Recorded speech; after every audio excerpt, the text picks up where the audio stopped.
It'll be 1 to go this time by. Coming to the green, buddy, coming to the green. Let's go get him. Go, go, go, go, go, go, go.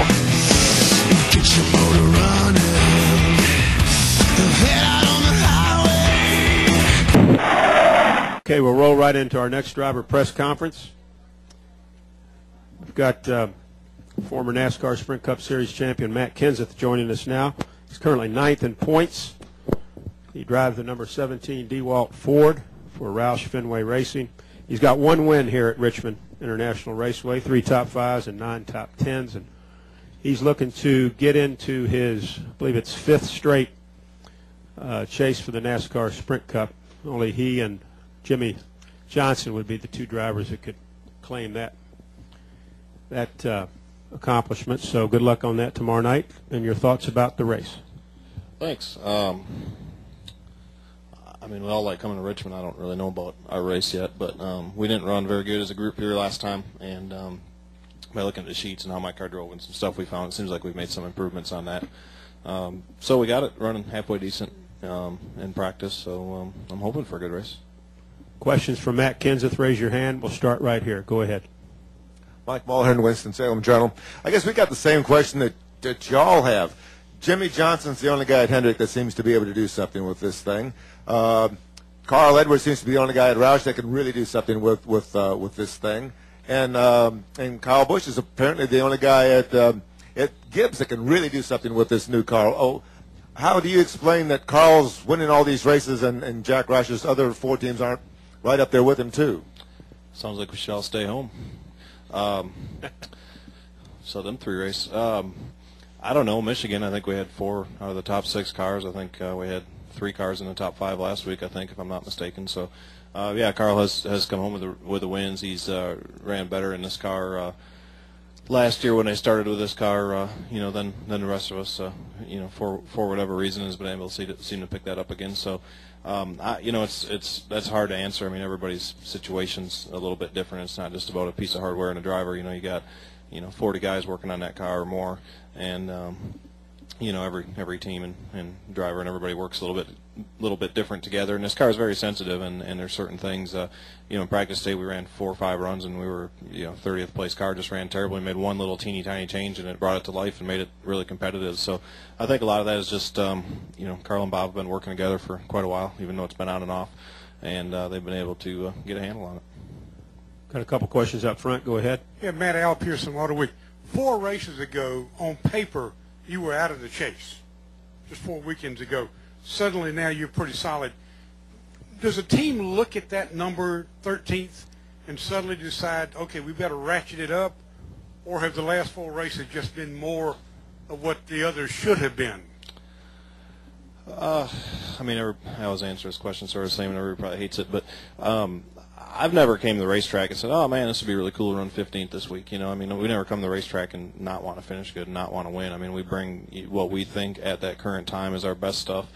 We put forth 100% effort. We race as hard as we can race to try to win, and we take whatever results we get for that day. So we're still not in. Obviously, we're in pretty decent shape, but we're still not in. I think since Darlington, team-wise, we've operated at a much higher level than we did the first month and a half. We had that tire problem at Indy that really, that was 130 points or something like that put us back behind a little bit. But from, I think, Darlington, when we had three or four finishes that were almost as bad as 40th, I think, in a row. We were able to put together a lot of top 10s and run real consistently and be more of a factor. So at the beginning of the year, I don't think we operated at a championship level, and also we got taken out of a couple of races with wrecks that were really not a lot of our doing. So we just had some problems there, and we've been able to get going a little bit better. But even if we do make it in, I mean, we realize we've got to be running better to have a legitimate shot at winning it. I mean, it's not just about being in; it's trying to win the championship. So we're working hard to try to get our stuff more competitive. Go ahead.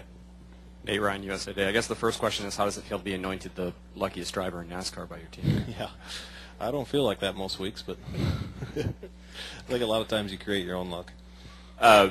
In 2005, I think I remember you were on the bubble that year, and you rode your motorcycle up here and rode home again. I assume that was kind of maybe a way of stress relief going into this race, knowing that there was so much on the line. I guess question one is, did you do that again this year? Were you tired after the cross country ride with Kyle, and how do you, I guess, go through the stress relief process when you're going into a race like this with so much on the line? You know, really, I don't really get that stressed out about it. I'm not really any more stressed out this weekend than I was 8 weeks ago, to be totally honest with you. So I enjoyed our ride last week, though. I had a lot of fun, and that means I didn't have to do anything else, like maybe something I didn't want to do. So I was able to just kind of go out there, and we got to see a lot of cool stuff, and hanging out with Kyle was always a lot of fun. So we had a good time, but no, I just been kind of a normal week this week, even though it was a day short with Labor Day and coming all the way back from the West Coast and all that stuff. But just really another race. I mean, obviously there's more on the line, but you know, every point from Daytona to here is, you know, every race, you know, you can get or lose or gain the same amount of points, and I don't really approach it any different than any other race. I'm just gonna go out and do the best we can, and you know, hopefully none of us make any mistakes and we get a decent result out of it. Did you ride up this time? No, I didn't. Matt, I was afraid my bike would get blown away tomorrow. Question over here. Go ahead. Matt, I'm sure that this is probably going to sound to you like a new take on the same old question you asked 50 times, but particularly, you obviously do have a knack for being at your best at the end of the race. 2 weeks ago at Bristol, it was really pretty remarkable that you got in the top 10. A bunch of guys come in here and have come in here today and said, you know, we had the car decent 2/3 of the day, we pushed it too hard and we ruined it and we were terrible right at the end. Well, not a bunch of guys, Tony Stewart, but other people have talked about that. What is the knack? Rusty Wallace used to always dicker with the car, and sometimes too much, you know. Tire pressures would be too low, and he'd be leading the race. You know, I mean, what is it that what is the knack of knowing when is enough? And is that, how much of that is you, and how much of that is interaction with your team, and how much of it is, well, it's not luck because it happens to you all the time. Well, I don't know about all the time, but you know, there's a few things. Obviously, I'm not good enough at it because I was pointed out we haven't won yet, and Carl's been winning all the races. So, but a lot of it, you know, comes from where we qualify. You know, I mean, if I was an exceptional qualifier and we put a ton of effort into qualifying and did all that stuff and started up in the top 10 or won some poles and that stuff, you know, if you win a pole, you don't have anywhere to go but backwards. You know, so obviously last week I really messed up qualifying. We started 39th. We didn't really have anywhere to go, or 37th, I think. So you're looking at your paper, 37th, maybe something like that, but it was way back there. And we didn't really have anywhere else to go but up, so we had to constantly adjust on the car all day. We had good pit stops. We're back in traffic, so we're always trying to get our car better. I think sometimes, and there's been times early in our career where we've you know, qualified good and you know, maybe been out front leading or been running up in the top 3 or 4, and you get scared to change it because you're running pretty good and you maybe don't keep up on the track. Where it seems like more times than not we're coming from behind and trying to catch them guys, and we're constantly changing, working on our car, trying to get it just a little bit better.